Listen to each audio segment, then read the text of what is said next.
Annabelle just got left behind and she was yelling. I didn't get my camera out fast enough, my phone.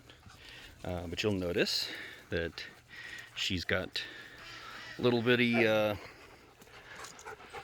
balls on the side of her neck there, whereas this goat, bought from the same herd, possibly related, does not. And actually, none of the rest of mine seem to have them. This is known as a wattle, and it is thought that it is somehow related to a vestigial organ that still appears occasionally with goats.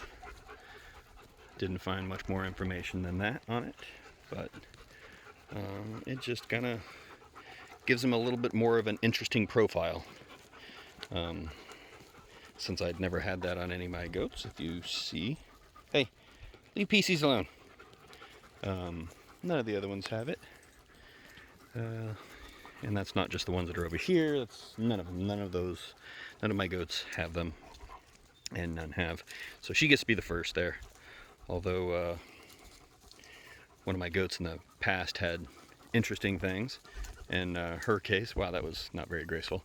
My goats actually aren't. You know. We had one that had a fish nipple, which means that she had 2 functional and 1 extra nipple. And that was very interesting. Didn't find that out until she came home. We just left it. We usually just, however the goats come and however they develop is, as long as, it's natural and not something that people do, we just let it keep going.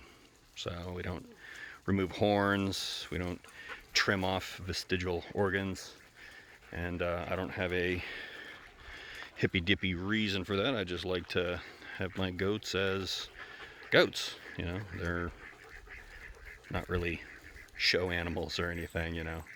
I don't try to milk them for anything more than, I'd never done it before and I tried it out and I got hit in the head real good by that one. And I have tried again, but not like seriously, like I'm going to come outside with a cup and see if I can make this work.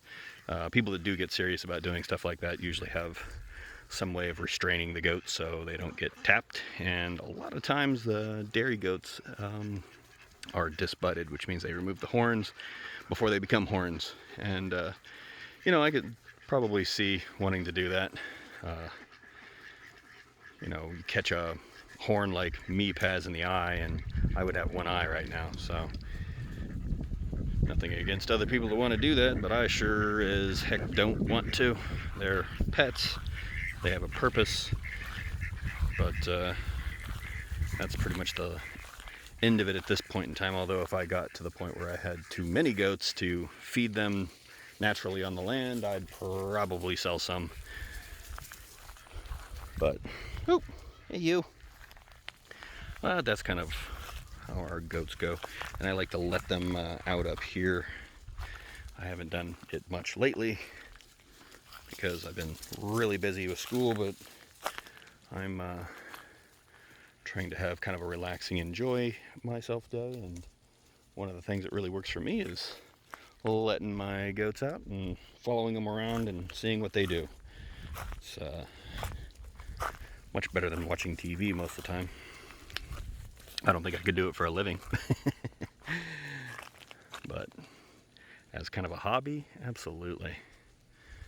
And, if it ever evolved to the stage where I could make a little money on the side, yeah, I'd probably do it. But I don't think I have enough to, support myself. I just don't have enough land to do that, I don't think, even with these itty-bitty small goats.